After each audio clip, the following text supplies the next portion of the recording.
Connaissance. Recherche. Sciences. Des sciences mathématiques. Théorie. Physique. Philosophie. Conférences. Archéologie. Nature.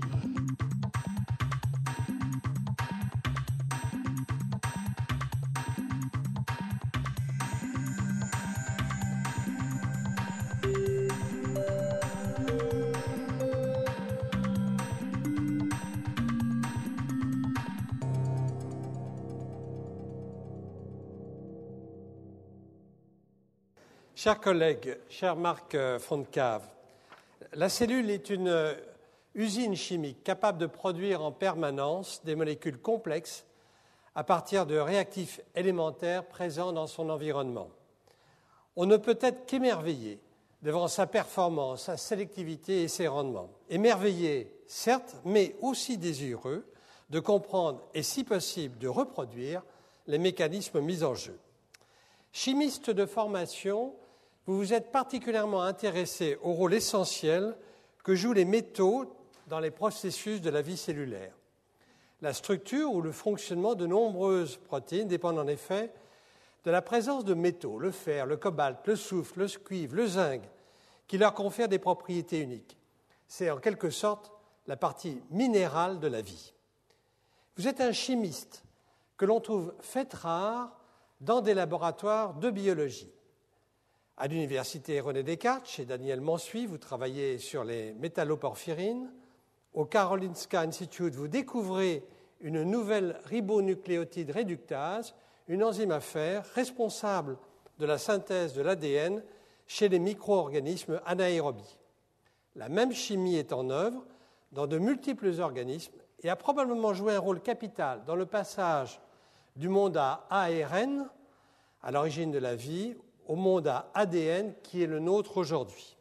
À Grenoble, où vous êtes professeur à l'université Joseph Fourier depuis 1989, jusqu'à maintenant, et directeur de l'Institut de recherche en technologie et sciences pour le vivant du CEA, où vous développez avec succès plusieurs lignes de recherche. Je n'en citerai qu'une, en continuité avec vos découvertes sur la ribonucléotide réductase. En effet, vous découvrez que de très nombreux autres enzymes agissent de façon similaire dans de multiples organismes, nécessitant la présence de soufre et de fer. Ces métalloenzymes sont impliqués dans des réactions essentielles pour la vie cellulaire, telles que la réparation de l'ADN endommagé, la synthèse d'antibiotiques, le métabolisme énergétique. Vos travaux débouchent sur l'invention de nouveaux catalyseurs sélectifs qui miment les protéines naturelles. Vous les appelez bio-inspirés. En effet, leurs applications vont concerner des domaines aussi variés que la santé, l'énergie, la biodégradation de produits toxiques dans l'environnement. Cette interpénétration de la chimie avec la biologie nécessite de maîtriser deux savoirs, de parler plusieurs langages, celui du chimiste avec les chimistes, celui du biologiste avec les biologistes et celui du bioinformaticien. Vous avez d'ailleurs choisi d'intituler votre chaire « Chimie des processus biologiques ». C'est cela l'interdisciplinarité, un tour de force et un tour de main. Nous sommes heureux de vous accueillir au collège et de bénéficier de votre enseignement aujourd'hui et demain, des interactions qui s'étableront entre votre laboratoire qui s'installera au collège dans les nouveaux bâtiments rénovés et qui pourront ainsi interagir avec les équipes de biologie avoisinantes. Merci beaucoup.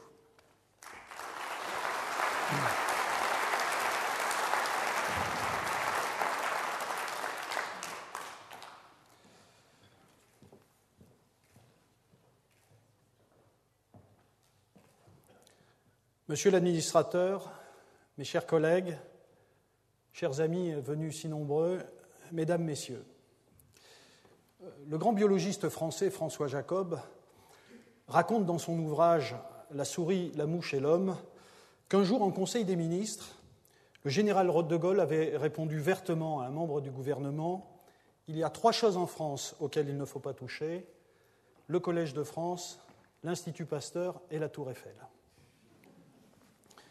Je suis particulièrement heureux, comme vous l'êtes sans doute, au moins pour le Collège de France, que les recommandations du général aient été respectées, et c'est avec beaucoup d'émotion et de fierté que je voudrais vous remercier, monsieur l'administrateur, et mesdames et messieurs les professeurs, de m'accueillir parmi vous dans cette prestigieuse institution comme titulaire de la chaire de chimie des processus biologiques.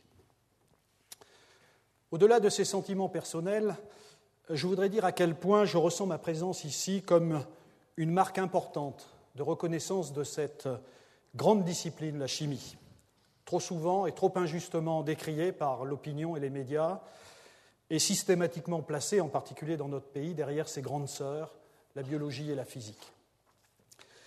Je voudrais donc rappeler ici que si dans la science du XXe siècle et du siècle qui débute, les disciplines sont devenues essentiellement interdépendantes, la chimie est probablement celle qui a le plus souvent et le plus profondément multiplié ses incursions chez les autres, sciences de la vie et de la santé, physique et matériaux, sciences pour l'ingénieur, sciences de la terre et de l'environnement qui toutes la sollicitent en permanence.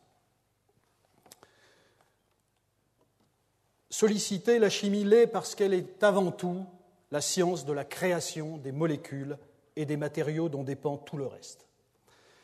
Comme le dit Marcellin Berthelot en 1860, cette faculté créatrice, semblable à l'art lui-même, la distingue essentiellement des sciences naturelles et historiques. C'est donc elle qui façonne le monde concret dans lequel nous vivons, médicaments, cosmétiques, polymères, plastiques, verres, pour ne citer que quelques objets chimiques de notre univers. Notre futur prendra forme autour des molécules et des matériaux inventés dans les laboratoires de chimie, et ces mondes possibles sont infiniment nombreux, tant le potentiel de transformation chimique de la matière et des sociétés est grand, au fond comme l'art, c'est ce que dit Berthelot, et tant les questions fondamentales que la chimie, science positive par excellence, sont marquées par leur utilité pratique potentielle. La chimie, c'est donc aussi une industrie qui, en France, second secteur après l'automobile, représente une centaine de milliards d'euros de chiffre d'affaires pour plus d'1 millier d'entreprises et 250 000 salariés, ce qui nous situe au second rang en Europe et au 5e dans le monde. La chimie a d'autre part ceci d'unique, qu'elle s'est donné un langage universel et fraternel, pratiqué et compris à travers la planète, qui permet une lecture lumineuse de la matière dont nous sommes faits, de celle qui nous entoure, de celle enfin qui est possible. Ce langage s'appuie sur un alphabet original, celui de la merveilleuse classification périodique proposée en 1869 par le chimiste russe Mendeleïev, ici dans une version moderne et complétée. Ce langage s'appuie aussi sur des noms et des représentations d'une incroyable beauté et nous dit, combinant rigueur scientifique et rêve esthétique, ce que nous sommes et vers où nous pouvons aller. Il unifie les sciences biologiques et les lie aux sciences physiques. Et si le vivant peut être compris en termes rationnels, c'est en grande partie, on l'oublie trop souvent, parce qu'il est exprimé dans le langage de la chimie. Que cet ensemble très simple de signes représente pour l'homme, qu'il soit de Madras, Shanghai ou New York, une même réalité concrète, à savoir ici l'urée. N'est-il pas admirable ?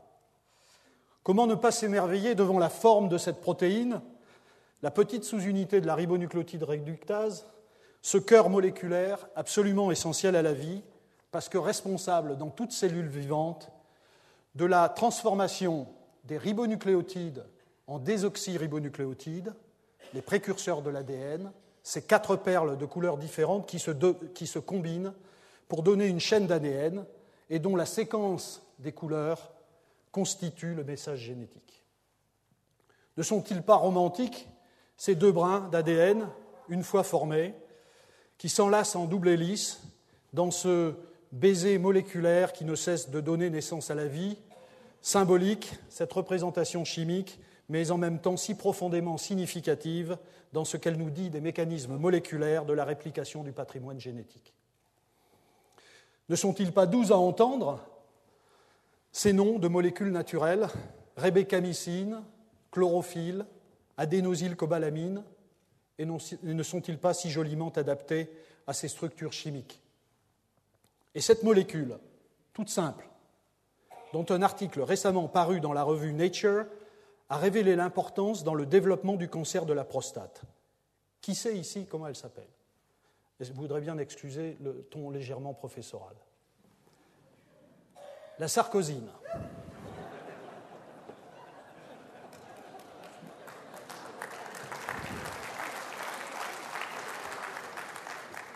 N'est-ce pas admirablement impertinent? Comme je vais le montrer tout au long de cette leçon, les chimistes se sont intéressés depuis toujours à la nature moléculaire de la vie. Car finalement, qu'est-ce qu'une cellule vivante, sinon une goutte minuscule, constituée et remplie de milliers de molécules, de taille et de formes variées, échangeant énergie et matière avec l'extérieur? Goutte minuscule, certes, mais devenue visible, observable et concrète, comme le devient d'ailleurs aussi son contenu moléculaire, grâce aux techniques les plus modernes de la microscopie, par exemple. Qu'est-ce que la vie, sinon cette matière informée que produit la communication entre ces molécules, à travers des interactions subtiles au sein de réseaux certes complexes, mais néanmoins aisément décrits par les lois de la physique et de la chimie? Qu'est-ce que la vie, enfin, sinon cette matière transformée par une dynamique fortement interconnectée de milliers de réactions chimiques, certes d'une efficacité cinétique et avec des rendements encore inaccessibles au laboratoire, mais tout de même des réactions chimiques? C'est bien parce que la chimie est à la fois une science de la matière informée et une science de la matière transformée que les chimistes ont toute légitimité pour participer à ce grand projet de l'homme, comprendre le monde vivant. Ce que leurs recherches ont fondamentalement révélé, c'est la formidable unité chimique du vivant. On retrouve en effet les mêmes molécules essentielles en nombre relativement limité chez tous les êtres, bactéries, mammifères ou plantes, et la diversité du vivant, vous le savez, ne résulte pas tant d'une diversité chimique que d'une combinatoire complexe dans l'utilisation de cette collection finie de molécules. C'est justement cette finitude, ne confondez pas avec bravitude, c'est finitude, qui permet à la chimie de jouer un rôle majeur dans l'exploration du vivant, à travers le prisme certes réduit, mais pertinent de son contenu moléculaire, et en utilisant langage et représentation de la chimie, comprendre la vie devient dès lors un objectif accessible. Cette capacité du vivant à utiliser un petit nombre de briques chimiques pour construire de façon extraordinairement économique un palais. La permanence des solutions chimiques à travers le temps et les organismes, je voudrais l'illustrer justement avec l'exemple de la ribonucléotide réductase anaérobie, une enzyme que j'ai découverte avec Peter Reichard au département de biochimie de l'Institut Karolinska à Stockholm, où je vécus en famille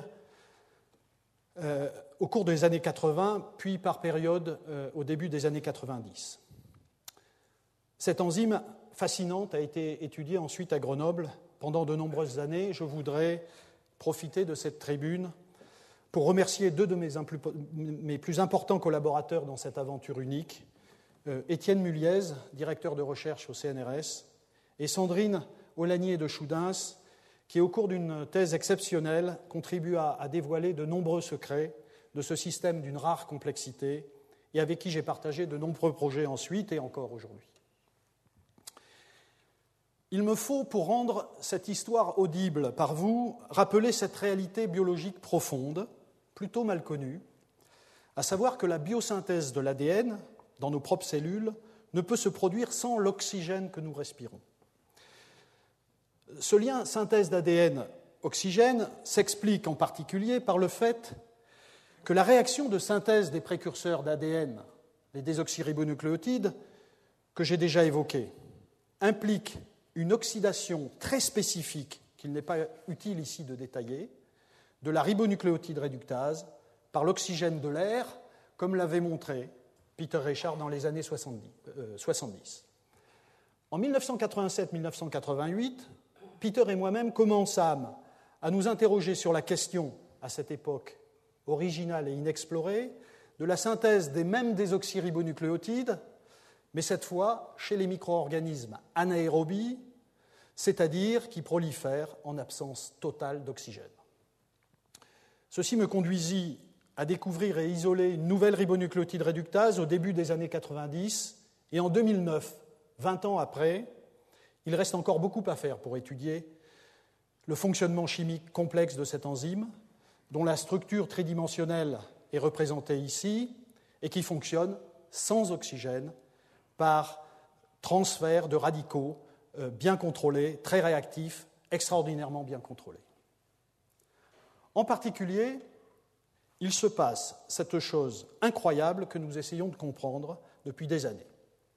Cette enzyme qui comporte des centaines d'acides aminés et des milliers d'atomes d'hydrogène n'est fonctionnelle, donc la synthèse d'ADN effective, que si l'un de ces acides aminés, une glycine, sur cette boucle et pas ailleurs, a perdu un atome d'hydrogène par un mécanisme radicalaire sélectif.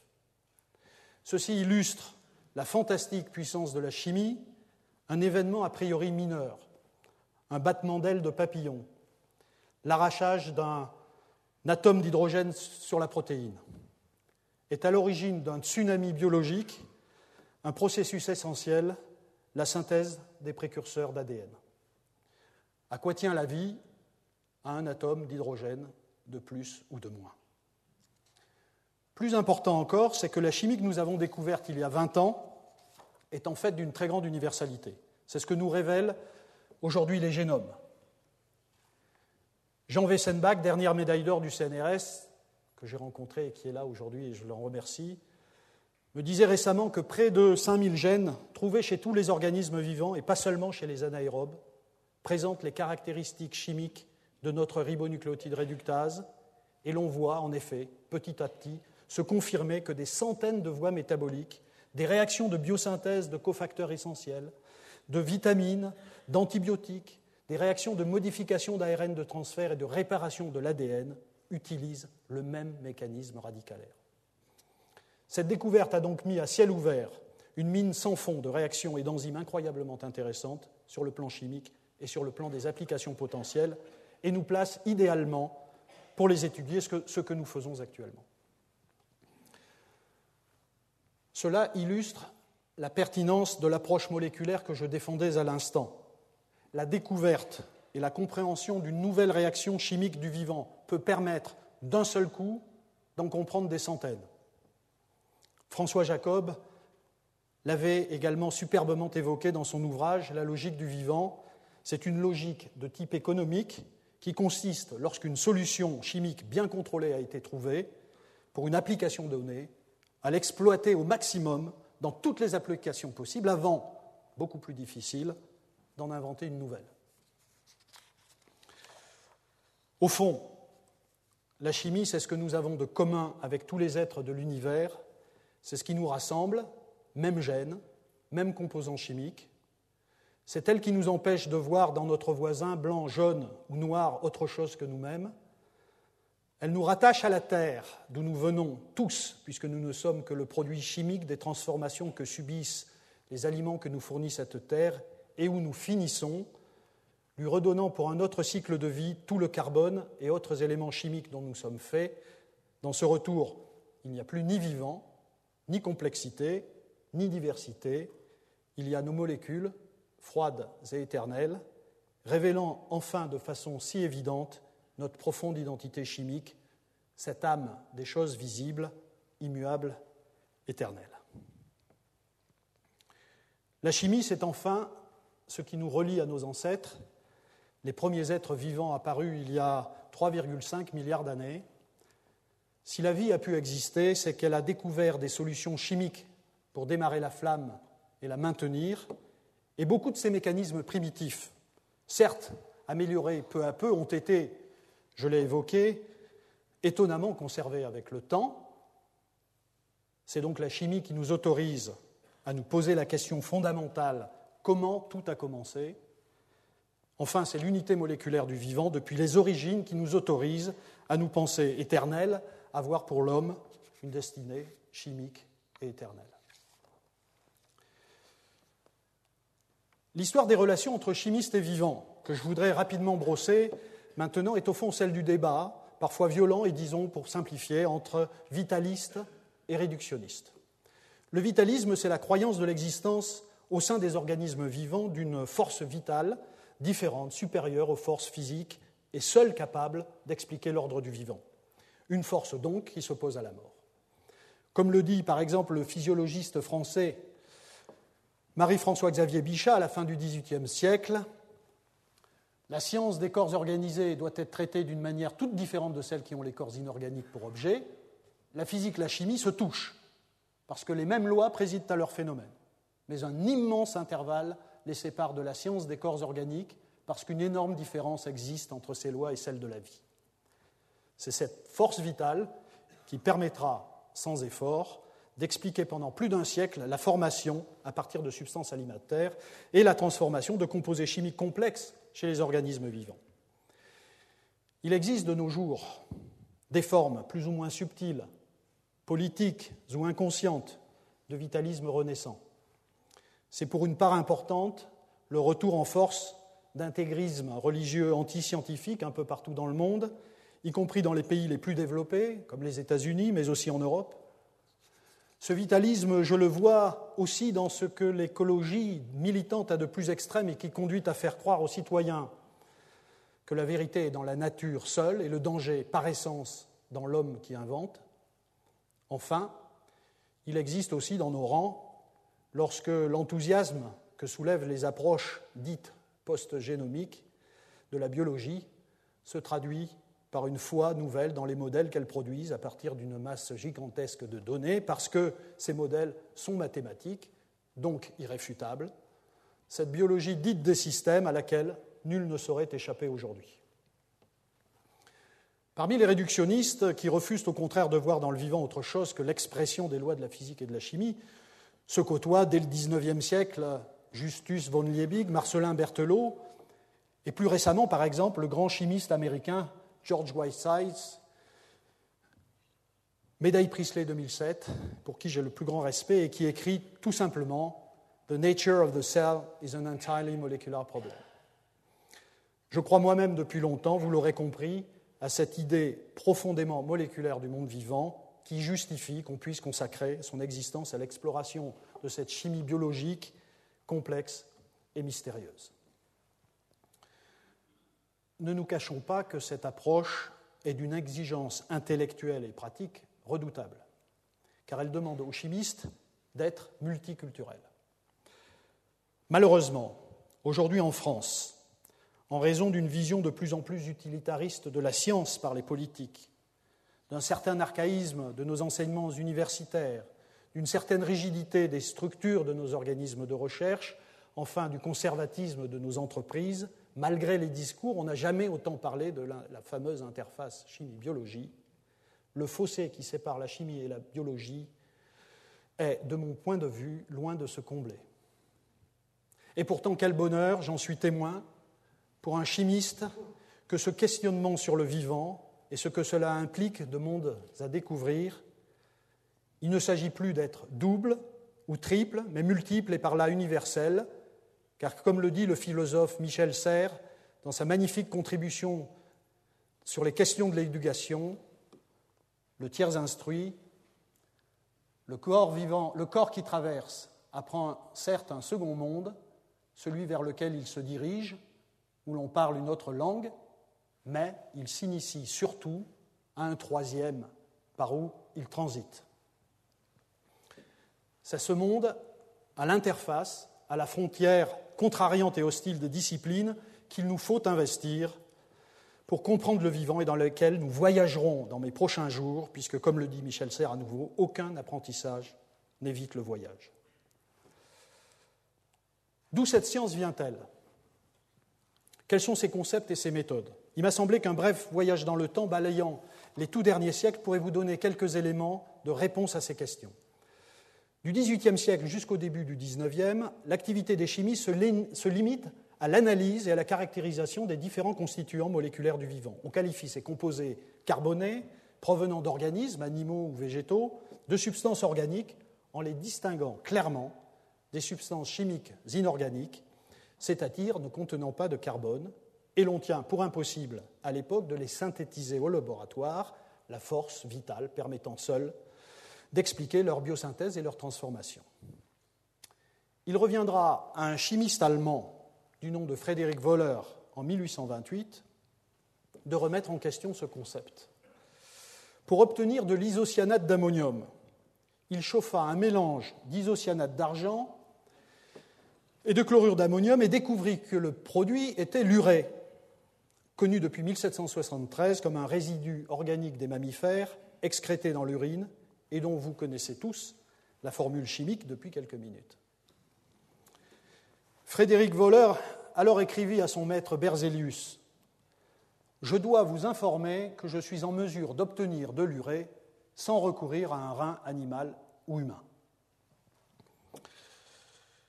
En 1837, Justus von Liebig, un chimiste allemand qui a produit des contributions majeures en chimie biologique, écrit « L'extraordinaire et inexplicable production d'urée sans l'assistance de fonctions vitales que nous devons à Wöhler doit être considérée comme l'une des découvertes avec lesquelles une nouvelle ère de la science commence. » C'est le véritable début de la chimie biologique, car ce résultat incita, à partir de la deuxième moitié du XIXe siècle, de nombreux chercheurs à tenter la synthèse de molécules du vivant et à considérer une unité du monde organique et inorganique, du monde vivant et de celui des choses. On peut dire que c'est Marcellin Berthelot qui, le premier, conceptualise cette unité, d'une part en réussissant, grâce à une habileté expérimentale exceptionnelle, la production au laboratoire de toute une série de composés organiques à partir de précurseurs inorganiques, carbone, hydrogène, oxygène, d'autre part en pourfendant le vitalisme avec un grand sens de la polémique. Je voudrais aussi rendre hommage au chimiste allemand Hermann Kolbe, qui réalise en 1845 la première synthèse d'un composé organique impliquant une formation de liaison carbone-carbone et carbone-hydrogène en partant de composés inorganiques. Avec du carbone élémentaire et de l'hydrogène, avec de l'eau comme source d'oxygène et avec l'assistance d'un peu de sulfure de fer et de chlore, il réussit à produire de l'acide acétique, un produit naturel connu à l'époque comme un composant du vinaigre. Cette magnifique synthèse est une superbe illustration, parmi les toutes premières, de l'hypothèse fondamentale de la chimie dite prébiotique, à savoir que la vie a pu apparaître suite à l'accumulation de molécules organiques plus ou moins complexes, formées à partir de composés minéraux et de formes simples de carbone. Beaucoup plus tard, dans un article au journal Science en 1953, le chimiste américain Stanley Miller démontrera dans une expérience historique qu'en effet, dans certaines conditions de température, milieu réactionnel en ébullition, et d'irradiation déclenchée par des arcs électriques, mimant en quelque sorte les conditions extrêmes de la Terre prébiotique, un mélange d'eau, de méthane, d'ammoniac et d'hydrogène conduit à la formation en petite quantité de toute une série de composés biologiques, entre guillemets, acides, acides aminés, sucres, etc. Même si les conditions utilisées sont objectivement critiquables, notamment car l'atmosphère était probablement à l'origine de la vie beaucoup plus oxydante, même si l'hypothèse de Miller d'une soupe prébiotique de laquelle naîtrait la première cellule vivante est probablement inadaptée. Cette expérience a constitué pour le jeune étudiant que j'étais au milieu des années 70 un véritable choc et ne fut pas pour rien dans ma décision au moment de choisir un sujet de thèse d'investir le domaine de la chimie biologique. Curieusement, avec Pasteur, on assiste à un retour en force du vitalisme qui sera à l'origine de polémiques sérieuses avec Berthelot. L'origine de ce point de vue vitaliste de Pasteur est à la fois dans sa découverte de la dissymétrie moléculaire et dans la science de la fermentation. Je n'évoquerai ici que la seconde. En étudiant les fermentations, Pasteur démontre que ces processus, connus depuis l'Antiquité et qui transforment des solutions organiques en solutions alcoolisées ou acides, comme dans la fabrication de la bière ou du cidre ou dans la transformation du vin en vinaigre, sont l'œuvre d'un micro-organisme vivant, le ferment. Pour Pasteur, la fermentation, comme la dissymétrie moléculaire, est donc œuvre de vie et renforce l'hypothèse d'une force d'origine inconnue qui introduit spécifiquement ses propriétés chimiques dans le vivant. L'opposition vitalisme-réductionnisme que traduit la polémique Berthelot-Pasteur se résout dans la première moitié du XXe siècle. Cela va passer par, de mon point de vue, deux grandes découvertes. D'une part, celle des enzymes, qui va permettre d'expliquer, entre autres, la dissymétrie moléculaire et la fermentation, et d'autre part, celle de la double hélice de l'ADN, plus tard, qui va permettre de comprendre les mécanismes de la réplication cellulaire et de l'hérédité. La révolution vient des travaux du chimiste allemand Eduard Büchner, prix Nobel de chimie en 1907. En broyant dans un mortier avec du sable un gâteau de levure séché, Büchner constate que le jus de levure, débarrassé de toute cellule vivante, par filtration, peut encore provoquer la fermentation du glucose en alcool et dioxyde de carbone, disqualifiant la théorie vitaliste de la fermentation. Il conclut, cela démontre que le processus de fermentation n'exige pas l'appareillage compliqué que représente la cellule de levure. C'est donc clair, les êtres vivants possèdent des molécules tout à fait particulières, qu'on appelle depuis des enzymes, qui leur confèrent une formidable puissance de transformation chimique de la matière vivante. Ces enzymes, qui, rappelons-le, ne sont rien d'autre que des protéines, ont la faculté unique d'accélérer formidablement, par des facteurs qui peuvent atteindre la valeur de 10 puissance 19, toutes les réactions chimiques de la cellule et de les orienter avec une extrême précision et une étonnante sélectivité. Je reviendrai sur ce point plus concrètement dans quelques minutes. Cette propriété, la catalyse enzymatique, constitue bien l'un des grands secrets de la vie. Avec le dogme « une réaction, une enzyme », un champ fantastique de recherche va alors s'ouvrir pour le chimiste qui devient biochimiste et qui ne s'intéresse plus seulement à l'identification des molécules du vivant, mais aussi à la façon dont elles sont transformées par des réactions catalytiques fascinantes au sein de la cellule. La seconde grande découverte est celle de la structure de l'ADN. Le 25 avril 1953, un article de la célèbre revue Nature décrit pour la première fois la structure de la molécule d'ADN, acide désoxyribonucléique. Les auteurs de cette lettre de 2 pages sont le biologiste américain Jim Watson et le physicien britannique Francis Crick. Leur modèle, je l'ai déjà évoqué, explique merveilleusement comment l'ADN, contenu dans les cellules de tous les êtres vivants, peut être dupliqué à l'identique, permettant une cellule mère de se transformer en 2 cellules filles comportant le même contenu en gènes. Cette découverte constitue une formidable illustration de la puissance de la démarche réductionniste qui va dans ce cas précis de l'isolement de la molécule biologique d'intérêt par Micher en 1868 jusqu'à sa caractérisation chimique et structurale, celle-ci donnant ensuite la clé pour comprendre son mécanisme d'action physiologique. L'ADN, avec 2 molécules, les 2 brins, qui communiquent de façon hautement spécifique par des interactions faibles, non covalentes et qui s'informent mutuellement, est également un magnifique exemple biologique de cette chimie dite supramoléculaire, dont les concepts d'une très grande importance pour la compréhension du vivant en particulier seront plus tard formalisés par Jean-Marie Lehn, prix Nobel de chimie en 1987. L'occasion m'est donnée aujourd'hui, cher Jean-Marie, de te remercier pour ta contribution évidemment déterminante, comme celle de Jacques Livage, qui est là. Merci Jacques. À ma nomination comme professeur au Collège de France, je redis ma très grande fierté d'être ici aujourd'hui, votre collègue. Je voudrais terminer cette histoire abrégée de la chimie biologique en la complétant très rapidement de son chapitre minéral écrit beaucoup plus tard. En effet, l'une des grandes révélations, de mon point de vue, de l'analyse du monde vivant de ces 40 dernières années est l'importance du rôle qu'y jouent les ions métalliques. Longtemps vue comme essentiellement organique et donc bio-organique, la chimie du vivant révèle une face métallique aux reflets multiples et devient par conséquent bio-inorganique également.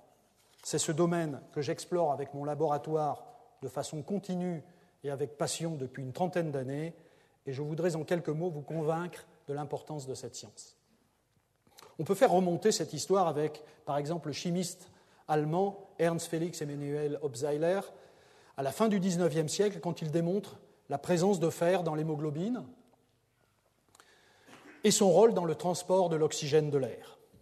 Le biochimiste français Gabriel Bertrand, qui occupa la chaire de chimie biologique à la Sorbonne en 1905, fut l'un des premiers à proposer que le métal pouvait jouer un rôle catalytique dans une enzyme en étudiant les réactions d'oxydation catalysées par une enzyme à cuivre, la lacase. C'est entre les années 20 et 40, d'abord avec David Kaelin, chimiste d'origine russe, puis au milieu des années 60, avec Helmut Beinert, un physicien allemand émigré aux États-Unis au moment de la Seconde Guerre mondiale et récemment disparu, que l'on comprend que la chimie complexe de la respiration dépend de systèmes métallo-enzymatiques complexes comme la cytochrome oxydase qui contient du fer et du cuivre. C'est ce même Helmut Beinert qui, en 1960, découvre une nouvelle classe de centres métalliques, des petits cailloux appelés clusters fer-soufre, constitués exclusivement d'atomes de fer et d'atomes de soufre, donc totalement inorganiques, qui sont doués de propriétés chimiques uniques et qui, accrochés aux protéines, jouent des rôles majeurs en biologie. Nous avons travaillé pendant de nombreuses années sur ces derniers composés dans mon laboratoire et continuons à le faire aujourd'hui très activement. Il n'y a pas de vie sans métaux. Les synthèses qui ont conduit aux premières molécules élaborées de la vie se sont vraisemblablement produites à la surface réactive de sulfure métallique, fer, nickel. Entre cette genèse, il y a plusieurs milliards d'années, et aujourd'hui, rien n'a changé. Presque toutes les grandes fonctions du vivant sont assurées par des métalloprotéines et des métalloenzymes, nécessitant donc la présence d'un ou plusieurs atomes de sodium, de calcium, de zinc, de fer, de cuivre, etc. Sans doute, la plus belle illustration de cette réalité profonde est dans ce cycle chimique, vertueux, écologique, modèle de système durable et solidaire, et en même temps système d'une complexité structurale et fonctionnelle fascinante qui unit l'homme à la nature et au soleil. Sans magnésium, calcium et manganèse, qui constituent des éléments essentiels de la photosynthèse des végétaux et des algues, il n'y a pas l'oxygène et la matière qui nous alimentent en énergie. Et c'est grâce au fer et au cuivre de nos oxydases que nous savons, par la respiration, utiliser cette ressource pour notre propre compte, tout en redonnant à la nature le dioxyde de carbone qui lui est nécessaire. La raison de tout cela est simple. La vie dépend de la capacité des organismes vivants à utiliser efficacement le potentiel chimique de son environnement. Ce potentiel, qu'est-ce que c'est ? C'est le soleil pour l'énergie et un nombre relativement limité de molécules, généralement petites, d'une très grande inertie chimique, des sortes de puits de potentiel chimique qui se sont accumulés à la surface de la Terre. Eau, oxygène, dioxyde de carbone, azote, etc. Pour les utiliser, il faut les activer. Et cela nécessite des modifications électroniques profondes que seuls les ions métalliques permettent. Les métalloenzymes qui réalisent ces activations, protéases, monooxygénases, hydrogénases, oxydases, etc., sont véritablement extraordinaires et leurs mécanismes d'action d'une très grande subtilité. Certains d'entre eux sont étudiés dans mon laboratoire depuis des années et ne cessent de nous défier et puis de nous émerveiller. Cette question centrale de l'activation des petites molécules constituera l'un des angles importants sous lesquels je discuterai de la chimie du vivant dans mes cours au Collège de France. Je voudrais consacrer la dernière partie de cette leçon à discuter brièvement de quelques développements prévisibles et souhaitables de la chimie biologique. Scientifique, mais aussi citoyen du monde, il m'est impossible de proposer cette réflexion sans tenir compte du contexte général dans lequel cette discipline peut s'épanouir. Et je voudrais préciser au moins deux aspects majeurs de ce contexte. À l'aube du XXIe siècle, nous nous trouvons pour la science en général et la chimie en particulier au cœur de profondes contradictions. D'un côté, l'état très avancé des connaissances, leur traduction de plus en plus rapide en technologies innovantes et les besoins croissants en nouveaux objets, moins coûteux et plus performants, lient l'activité scientifique au développement économique et social de l'humanité comme jamais auparavant. De l'autre, l'image déformée et noircie d'une science et de ses applications qui peuvent contribuer à renforcer les inégalités à l'échelle de la planète et introduire de nouveaux dangers, alimente les angoisses du citoyen. le désintérêt croissant des jeunes pour les métiers de la recherche, le bonheur des Nostradamus en tout genre, dont la notoriété est proportionnelle à l'ampleur de la catastrophe annoncée. Enfin, l'immobilisme des acteurs économiques et politiques, aidés par un principe de précaution qui laisse croire que le risque zéro existe. Les scientifiques eux-mêmes se doivent de démystifier la science et de l'interroger avec exigence. Mais si l'on ne veut pas être simplement submergé par tous les conservatismes, il est urgent que nous nous engagions encore avec plus de pédagogie et plus de passion dans nos laboratoires, nos entreprises, nos isoloirs, les journaux, les télévisions, les collèges, les lycées, pour dire et redire qu'il n'y a pas de futur sans science, pas de progrès sans recherche fondamentale.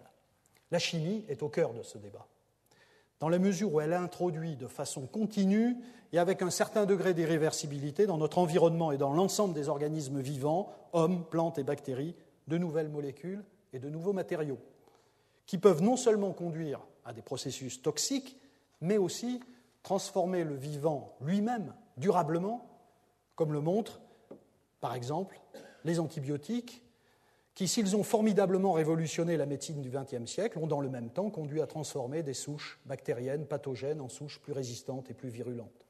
Autre exemple, le développement actuel des nanotechnologies se traduit déjà par l'arrivée dans nos maisons, nos voitures, nos bureaux et nos lieux de travail d'objets chimiques radicalement nouveaux, nanotubes de carbone, nanoparticules métalliques. Ces objets peuvent apporter des solutions très intéressantes à des défis technologiques et environnementaux comme la conversion de l'énergie solaire, la médecine, la catalyse industrielle, la purification de l'eau, mais on ne sait encore rien de leur toxicité potentielle.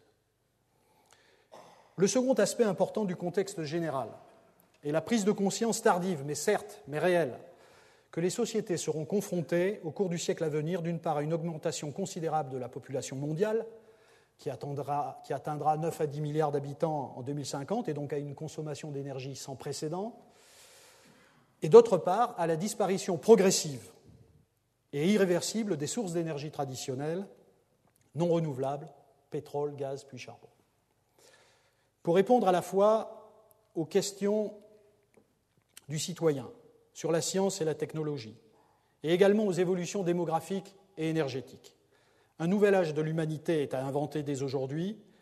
La construction d'une société durable dans laquelle les hommes satisferont leurs besoins, mais enfin sans compromettre l'avenir des générations futures, comme l'a défini Henri Léridon lors de sa leçon inaugurale il y a quelques semaines, constitue un formidable défi scientifique et technologique. Et les chercheurs vont être sollicités pour trouver des stratégies totalement innovantes, propres, économiques, efficaces et surtout durables pour la production de carburant, d'électricité, de produits chimiques et de matériaux. Il est évident que la chimie va jouer un rôle majeur dans le développement de cette nouvelle science. Une chimie qu'on nomme verte est donc à créer. Elle traduira dans des procédés de synthèse nouveaux son souci de la toxicité potentielle des solvants, des produits, des réactifs, de l'utilisation de produits de départ renouvelables, enfin de la limitation des déchets et de la dépense énergétique associée. La chimie du vivant a évidemment sa place dans ce projet. Un premier domaine à développer d'urgence est celui de la toxicologie et de l'écotoxicologie, pour lequel le besoin de spécialistes et d'une science solide est exprimé avec force par l'ensemble de la société. La compréhension à l'échelle moléculaire de l'impact d'un produit chimique sur un organisme vivant complexe constitue un passionnant défi pour le chimiste qui doit s'attacher à établir cette relation structure chimique, toxicité, qui permettra non seulement d'éviter l'introduction dans notre environnement de substances toxiques, mais également de valider, dans les cas favorables, l'exploitation de composés nouveaux devenus de plus en plus difficiles. Il s'agit d'un sujet suffisamment important pour qu'il justifie d'être abordé au cours de leçons et de séminaires donnés dans le cadre de cette chaire. Un second domaine est celui de la catalyse, qui par sa capacité, je l'ai dit, à accélérer, orienter et optimiser les réactions chimiques peut les rendre plus propres et plus économiques en matière, en énergie et en déchets. Je voudrais, pour montrer l'extrême sélectivité des enzymes, prendre quelques minutes pour partager avec vous les questions fondamentales que nous nous posons Hamid, Atta et moi-même, à propos de deux systèmes particulièrement intéressants récemment identifiés au laboratoire et que nous appelons RIMO et MIAE. Le ribosome, qui est responsable de la synthèse des protéines, est l'une des plus grosses et des plus importantes machineries de la cellule. À gauche est représentée sa petite sous-unité, qui est, vous le constatez, un véritable fatras de protéines et d'acides nucléiques. Un zoom à droite et en bas ferait apparaître qu'un acide aminé, un aspartate de l'une de ces protéines, la protéine S12, a subi une transformation remarquable sur le plan chimique, transformation d'une liaison carbone-hydrogène en carbone-soufre, transformation catalysée par la métalloenzyme RIMO. Par quel mécanisme magique de reconnaissance RIMO est-elle capable d'identifier le point de transformation perdu au sein d'une masse gigantesque d'atomes? Par quel contrôle subtil son action est-elle maintenue en sommeil aussi longtemps que la cible n'est pas atteinte, évitant ainsi gaspillage et dégradation irréversible? Enfin, par quelle réactivité chimique encore inconnue et sans précédent en chimie synthétique, une liaison CH est transformée en liaison carbone-soufre en une seule étape? Ces questions sur la fantastique sélectivité des enzymes, nous nous les posons également à propos de l'incorporation catalysée par la protéine, la métalloenzyme MIAE, d'un unique atome d'oxygène sur un carbone particulier de l'une des bases nucléiques d'un ARN de transfert, une macromolécule biologique qui possède des centaines d'atomes de carbone susceptibles d'être oxydés. La découverte de nouvelles enzymes et la compréhension de leur fonctionnement nous apporteront donc des solutions originales et pratiques pour la transformation chimique de la matière. Par exemple, en permettant l'utilisation de micro-organismes entiers ou d'enzymes comme catalyseurs dans des procédés industriels et biotechnologiques pour la valorisation du méthane et des hydrocarbures, pour la dégradation des parois cellulaires végétales et la transformation de la cellulose en biocarburant, pour la récupération et l'utilisation du dioxyde de carbone, ou encore pour la production d'intermédiaires clés à forte valeur ajoutée dans la synthèse d'un médicament. Les procédés biotechnologiques de synthèse représentaient 5% du marché de l'industrie chimique en 2003. Ils devraient concerner environ 30% de la production en 2020-2030 et devenir une technologie dominante dans le futur. Par exemple, la société BASF produit 1000 tonnes par an de vitamine B2, employée principalement dans l'alimentation animale, par un procédé biotechnologique utilisant un champignon filamenteux. Ce procédé de fabrication en une seule étape a remplacé le produit chimique en 8 étapes, dégageant une économie de 40% sur les coûts de production, une baisse de 30% des émissions de CO2 et une réduction de 95% des déchets. Une autre approche pour l'invention de nouveaux catalyseurs est celle de la chimie dite biomimétique ou bio-inspirée, que nous pratiquons dans mon laboratoire comme elle l'est dans bien d'autres dans le monde. Il s'agit pour le chimiste d'identifier une réaction biologique d'intérêt, de caractériser le plus complètement possible l'enzyme responsable de cette transformation et plus particulièrement son site actif, c'est-à-dire la petite partie de la protéine où se produit la réaction, et finalement de synthétiser une petite molécule originale, ce qu'on appelle un modèle chimique, qui reproduit aussi fidèlement que possible la structure et la réactivité de ce site actif. Très loin de recréer la vie, sans se prendre pour Dieu, sans vouloir en quelques semaines réussir ce que le monde vivant a mis des milliards d'années à mettre au point, les chimistes ne cessent d'être modestement émerveillés par la possibilité de synthétiser chimiquement un morceau de biocatalyseur naturel. Pour illustrer cette démarche, je voudrais dire quelques mots d'une recherche récemment démarrée dans mon laboratoire visant à trouver de nouveaux catalyseurs pour la production et l'utilisation de l'hydrogène, l'un des vecteurs énergétiques de demain. Il s'agit pour moi d'une aventure passionnante pour plusieurs raisons. Tout d'abord, parce qu'elle s'inscrit dans la problématique de l'énergie, qui est la grande question de l'humanité du XXIe siècle. Parce que l'ère du carbone s'achève, lentement et sûrement, parce qu'il est à notre portée aujourd'hui de transformer l'eau et le soleil, source inépuisable d'énergie, en carburant, je fais le rêve, avec l'économiste Jeremy Rifkin, dans son ouvrage The Hydrogen Economy, d'un monde où chaque être humain peut être à la fois le producteur et le consommateur de son énergie de façon décentralisée et autonome. Aventure passionnante aussi parce qu'elle soulève des questions fondamentales de chimie et parce qu'une grande partie des solutions vient-on de l'inventivité des chimistes. Enfin, parce que je partage ce projet avec un jeune chercheur du CEA particulièrement brillant et créatif, Vincent Artero. J'en profite pour le remercier de la qualité personnelle et professionnelle que nous entretenons depuis quelques années. L'hydrogène est un combustible particulièrement intéressant en raison de la grande quantité d'énergie que sa combustion dégage, presque 3 fois celle du pétrole par unité de masse, et parce que cette combustion, comme vous le voyez, ne produit pas de CO2, comme le fait celle du pétrole, mais exclusivement de l'eau. Évidemment, ce combustible présente un certain nombre d'inconvénients.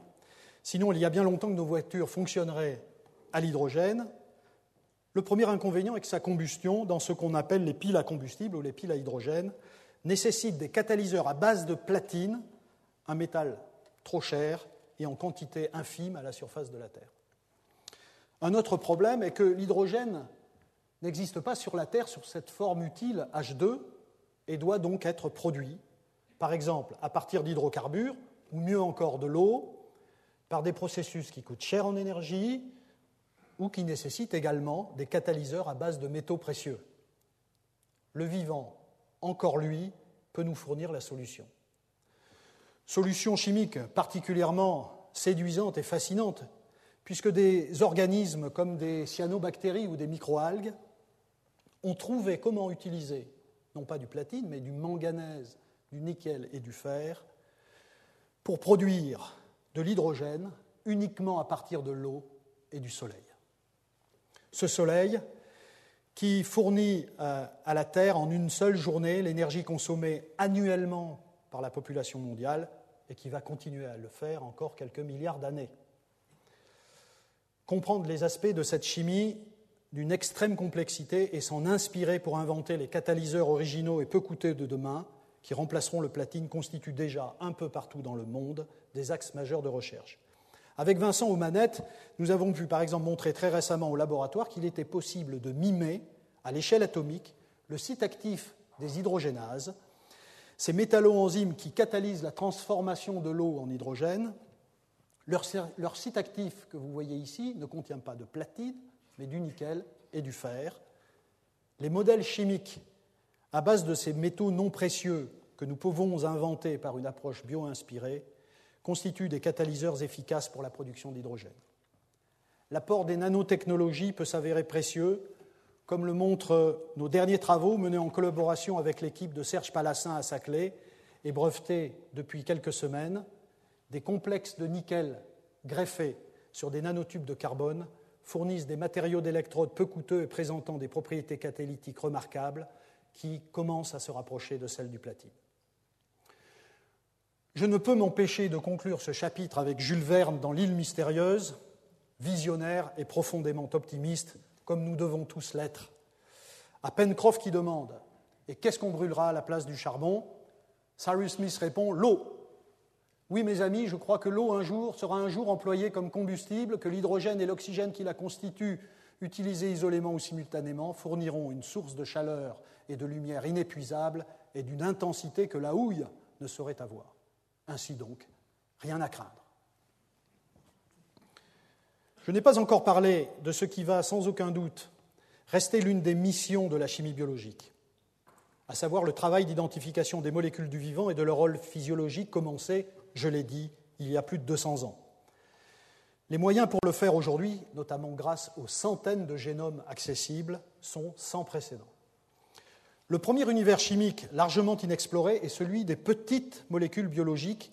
Le vivant, on l'oublie souvent, n'est pas que protéines, acides nucléiques, lipides.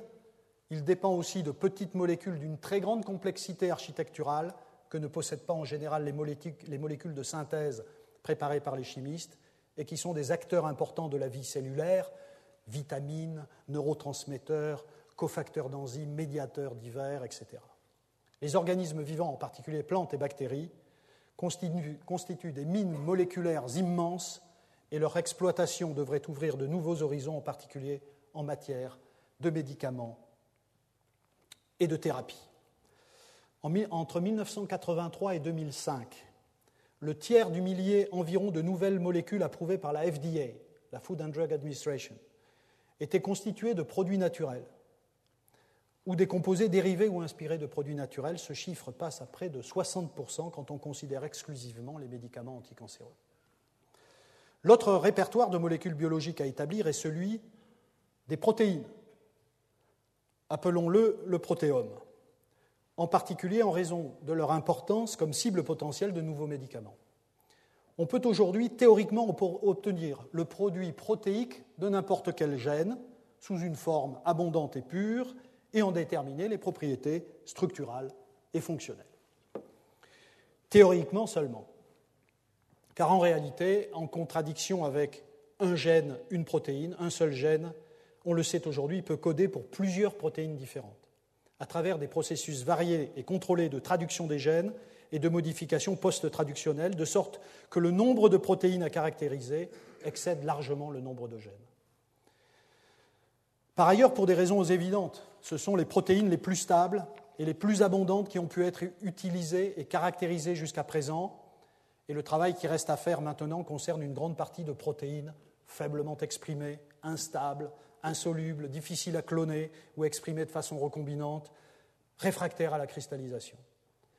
Enfin, la plupart des protéines ne fonctionnent pas de façon isolée dans la cellule, mais plutôt comme des éléments de complexes multiprotéiques au sein desquels les interactions protéine-protéine et les modifications post-traductionnelles optimisent et modulent l'activité de chacun des composants moléculaires. L'analyse de la structure et de la fonction de ces systèmes complexes et leur réplication in vitro dans un tube à essai constituent donc pour le chimiste un nouveau défi difficile mais enthousiasmant. Les applications évidentes de cette chimie des protéines concernent en tout premier lieu la santé. La biologie et ses applications en médecine ont constitué la grande aventure scientifique du XXe siècle. Le résultat est extraordinaire, comme le montre l'accroissement fantastique et continu de l'espérance de vie, en particulier dans les pays développés. La chimie a joué dans ce progrès un rôle majeur. Il ne fait aucun doute que la recherche de nouveaux médicaments restera une activité centrale de la chimie du vivant dans le domaine de l'infectiologie, des grandes maladies neurodégénératives et cardiovasculaires et du cancer. Un médicament, c'est une petite molécule, le plus souvent, naturelle ou synthétique, capable de se fixer de façon sélective sur une macromolécule biologique, protéine, acide nucléique, et de moduler son activité. La fixation d'une petite molécule à une protéine, grâce à des interactions subtiles, comme on peut le voir par exemple dans le cas d'un complexe ici entre l'un des très rares récepteurs membranaires structurellement caractérisés et un ligand, un petit ligand, ou entre là une enzyme, une flavine réductase découverte et étudiée au laboratoire et son substrat. Donc la fixation est l'un des processus moléculaires les plus fondamentaux de la biologie. La découverte rationnelle de tels ligands de protéines par le chimiste continue à être un problème fascinant, mais néanmoins extrêmement difficile, car nous n'avons toujours pas de recette infaillible pour trouver la molécule qui se fixe spécifiquement sur une protéine dont on connaît la séquence et la structure. Cette connaissance reste l'une des grandes missions de la chimie biologique. Pour terminer sur ce sujet, je voudrais dire ma conviction que, malgré les annonces régulières de l'arrivée imminente des thérapies géniques et cellulaires qui constituent des perspectives passionnantes, le médicament sera encore longtemps et très majoritairement moléculaire, molécules de synthèse ou naturelles, petites molécules ou macromolécules biologiques, et les progrès de la médecine et de la santé devront encore beaucoup à la chimie. Bien d'autres questions de la chimie biologique d'aujourd'hui et de demain auraient pu être discutées au cours de cette leçon. Je pense à la puissance de la chimie de synthèse pour la mise au point, par exemple, d'agents de vectorisation de médicaments permettant de convoyer des molécules actives à travers le dédale des tissus et des cellules pour les déposer sélectivement sur la bonne cible thérapeutique, ou de nouveaux outils d'imagerie du vivant et de diagnostic, traceurs radioactifs ou fluorescents, sondes et marqueurs moléculaires. Je pense également à cette question fascinante de la chimie du cerveau. Si la pensée est affaire de molécules, saura-t-on un jour comment ces molécules, médiateurs neuronaux et récepteurs protéiques, ont interagi pour produire My Funny Valentine dans le cerveau passablement perturbé de Chet Baker. Enfin, il ne fait aucun doute que le plus grand rêve du chimiste est la production artificielle de matières vivantes capables de se reproduire. En dépit des questions d'éthique importantes que ces recherches soulèvent, les chimistes doivent continuer dans la voie ouverte en 1953 par Stanley Miller pour une compréhension plus claire du scénario moléculaire de l'apparition de la vie sur Terre. Le temps me manque pour parler de tout cela aujourd'hui. Ce temps, j'ai la formidable chance de l'avoir devant moi, ces années de réflexion, de recherche et d'enseignement qui me sont offertes par vous, monsieur l'administrateur, et mesdames et messieurs les professeurs. Me voici donc arrivé au terme de cette première leçon.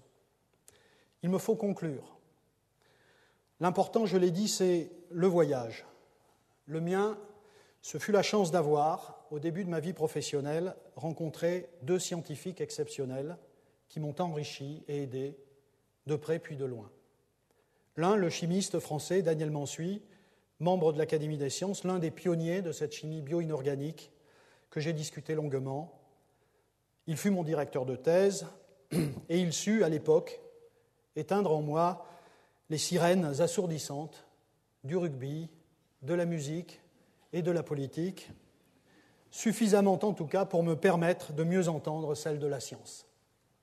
Cher Daniel, je sais qu'il est là, mais permets-moi en public de te remercier pour ton enseignement, ton accompagnement ensuite et ton amitié.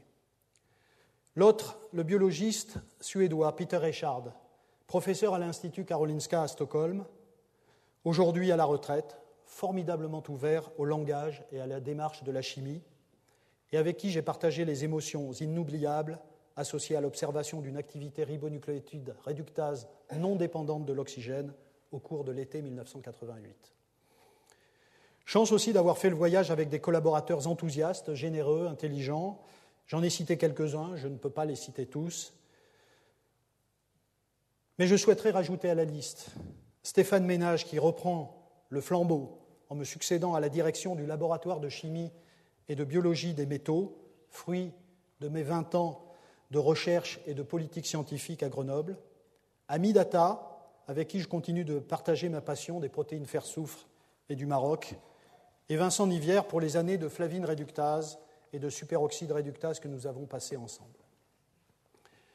Chance enfin d'avoir été recruté très jeune comme professeur dans l'une des meilleures universités de France, j'allais dire la meilleure mais ce serait incongru, l'université Joseph Fourier.